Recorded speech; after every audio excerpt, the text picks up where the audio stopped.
Hello friends, இன்றைக்கி அருமையான டேஸ்ட்டில் ஒரு கிரேவி ரெசிபி தான் பார்க்க போகிறோம். இந்த கிரேவி வெஜ்ஜு தான். ஆனாலும் இது இட்லி, தோசை, சப்பாத்திக்கு, சாதத்துக்கும் எல்லாத்துக்குமே சூப்பரான ஒரு காம்பினேஷனாக இருக்குது. குயிக்காக பண்ணிடலாம். அதே சமயத்தில் ரொம்ப டேஸ்ட் வைஸ் ரொம்ப அட்டகாசமாக இருக்கும். வாங்க பார்க்கலாம். Welcome back to Nalini Sundar's kitchen. இன்றைக்கி ஹெல்தி அண்ட் டேஸ்டி ரெசிபீஸில் பீர்க்கங்காய் கிரேவி தான் பார்க்க போகிறோம். Rich curd. இப்போது 2 பீர்க்கங்காய் நாட்டுக்காய் கிடச்சிது. அது நம்ம லைட்டாக தோல் சீவிக்கணும். ரொம்ப சீவி இருக்கக்கூடாது. தோல் லைட்டாக சீவிட்டு இந்த மாதிரி பொடியாக நறுக்கி வச்சுருக்கிறேன் நான். இந்த நாட்டுக்காயில் செய்யும்போது அந்த டேஸ்ட் ரொம்ப ரொம்ப பக்காவாக இருக்கும்.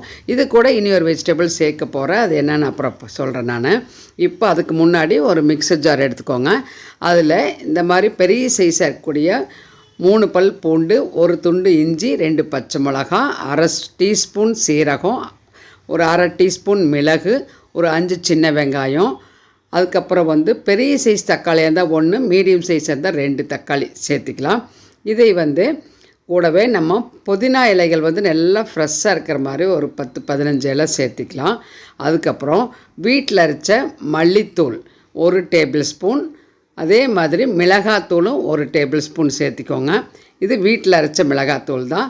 அதுக்கப்புறம் இது பார்த்திங்கன்னா சோம்புத்தூள் வறுத்து அரைச்சி வச்சுக்கிற ஒரு அரை டீஸ்பூன் சேர்த்திக்கலாம். இது எல்லாத்தையுமே தண்ணி விட்டு அரைச்சி எடுத்துகிட்டு வந்தாச்சு. பாருங்கள், கொஞ்சம் போல தான் தண்ணி விட்டால் தக்காளி ஈரத்துலையே அரைச்சி எடுத்துகிட்டு வந்தாச்சு. இருக்கட்டும். இப்போ ஒரு கடாய் வச்சுட்டு 1.5 டேபிள் ஸ்பூன் எண்ணெய் விட்டு கடுகு உளுத்தம்பருப்பு போட்டுடலாம். பொரிஞ்ச உடனே தாளிப்புக்கு சின்ன வெங்காயம், பெரிய வெங்காயம், கருவேப்பிலை இது எல்லாத்தையும் சேர்த்திக்கலாம்.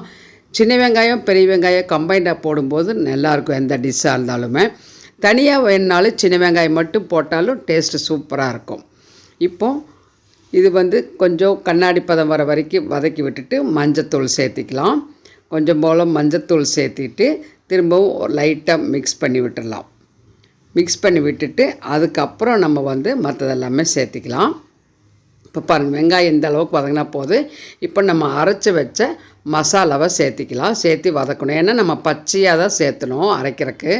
அதுக்காக நம்ம அந்த பச்சை வாசனை போகிற வரைக்கும் வதக்கி விட்டுறணும். எண்ணெய் பிரிஞ்சு வரணும். இப்போ மீடியம் சைஸ் ஃப்ளேமில் வச்சுட்டு நம்ம நல்லா வதக்கி விட்டுடலாம் மசாலாவை. பாருங்கள், இப்போ நல்லா நிறம் மாறி வருது. அந்த மசாலா வதங்க கடைசியாக பார்த்து ஒரு 2 நிமிஷத்தில் நல்லா எண்ணெய் பிரிஞ்சு வந்துருச்சு. பார்த்திங்களா? இந்த மாதிரி எண்ணெய் பிரிஞ்சு வர வரைக்கும் வதக்கி விடணும். அதுக்கப்புறம் தான் நம்ம நறுக்கி வச்சக்கூடிய காய்கள் எல்லாமே சேர்த்தணும். இப்போ எண்ணெய் பிரிஞ்சு வந்தாச்சா? இப்போது நம்ம கட் பண்ணி வச்சக்கூடிய அந்த பீர்க்கங்காய் நல்லா ஃப்ரெஷ்ஷாக இருக்குது. பாருங்கள், இந்த பீர்க்கங்காயை நம்ம சேர்த்திக்கலாம். இந்த பீர்க்கங்காயோட காம்பினேஷனாக ஒரு வெஜிடபிள் என்னன்னு பார்த்தீங்கன்னா கண்டிப்பாக உருளைக்கிழங்கு தான். அதில் எந்த சேஞ்சும் கிடையாது. உருளைக்கிழங்கு இது கூட சேர்த்து அந்த கிரேவி பண்ணும்போது ரொம்ப ரொம்ப அட்டகாசமாக இருக்கும் டேஸ்ட்டு. நம்ம தேவையான அளவுக்கு உருளைக்கிழங்கு எடுத்துக்கலாம்.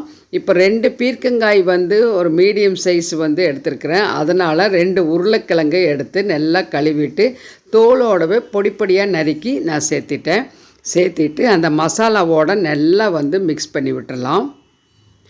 பீர்க்கங்காயும் சீக்கிரமே வெந்து வந்துடும். அதே சமயத்தில் உருளைக்கிழங்கும் சீக்கிரமே வெந்துடும்.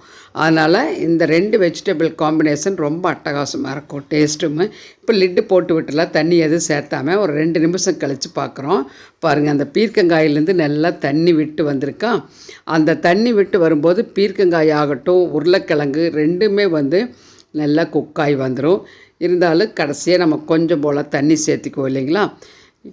அதனால் கொஞ்சம் நல்லா ட்ரை ஆயிரும் இப்படியே விட்டால். அதனால் கலந்து விட்டுட்டு நம்ம மிக்சர் ஜார்லேயே 1 டம்ளர், பெரிய டம்ளரில் 1 டம்ளர் தண்ணி விட்டு சேர்த்திக்கலாம். தேவையான அளவுக்கு கல்லுப்பு சேர்த்திட்டு கலந்து விட்டு உப்பு காரம் எல்லாமே இந்த டைமில் நம்ம பார்த்துக்கலாம். தண்ணியும் நீங்கள் அளவு பார்த்துக்கோங்க. உங்களுக்கு சாதத்துக்காய் இருந்துச்சுன்னு சொன்னால் இன்னும் கொஞ்சம் தண்ணி சேர்த்திக்கலாம். டிஃபனுக்காக இருந்ததுன்னா கொஞ்சம் திக்காகவே இருக்கட்டும். இப்போ லிட்டு போட்டு விட்டு திரும்ப ஒரு 3 நிமிஷம் மட்டும் விட்டுடலாம். 3 நிமிஷம் கழித்து பார்க்கலாம். நல்லா கொதிச்சிட்ருக்கு பாருங்கள். இப்போ நம்ம கலந்து விட்டு பார்த்தா நல்லா பீர்க்கங்காயும் உருளைக்கிழங்கு நல்லா திக்காக இருக்குது. இந்த சமயத்தில் ஒரு 2 பீஸ் தேங்காயில் நம்ம கொஞ்சம் போல் சோம்பும் மல்லி இலைகள் மட்டும் போட்டு அரைச்சி நான் சேர்த்திட்டேன். மல்லி இலைகள் அரைக்கலைன்னா நீங்கள் கட் பண்ணி போட்டுக்கலாம். நான் அரைச்சி சேர்த்துனா நல்லாயிருக்குன்னு அரைச்சி சேர்த்திட்டேன். ஒரு கொதி வந்த உடனே நம்ம இறக்கலாம் பாருங்கள். சூப்பராக நல்லா மணக்க சூப்பரான ஒரு வீடே மணக்கிற மாதிரி இருக்குது. இப்போது இந்த கிரேவி ஸ்மெல் வந்து ரொம்ப அட்டகாசமாக இருக்குங்க. சர்விங் பவுலுக்கு மாற்றியாச்சு. இது வந்து நிறைய காயோடு சாப்பிட்ணும், அப்போ தான் நல்லாயிருக்கும். பொரியலுக்கு பதிலாக இந்த மாதிரி திக்கான ஒரு கிரேவி கொடுத்துட்டு வச்சினோம்னா சப்பாத்தி பூரிக்கும் கூட சூப்பராக இருக்கும். அந்த நமக்கு வந்து கொஞ்சம் நான் வந்து இங்கே சுட இட்லிக்கே இந்த மாதிரி திக்கான ஒரு கிரேவி வச்சு தான் இன்றைக்கி சாப்பிட போகிறோம். அவ்வளோ அருமையாக இருந்துச்சுங்க. பிடிச்சிருந்தால் லைக் பண்ணி ஷேர் பண்ணி மறக்காமல் நம்ம சேனல் நளினி சுந்தர்ஸ் கிச்சனுக்கு சப்ஸ்கிரைப் பண்ணி தொடர்ந்து எல்லா வீடியோஸ் பார்த்து சப்போர்ட் பண்ணுங்கள். அடுத்த வீடியோவில் இன்ட்ரெஸ்டிங்கான ரெசிப்பியில் பார்க்கலாம். Until then bye from Nalini. Thank you.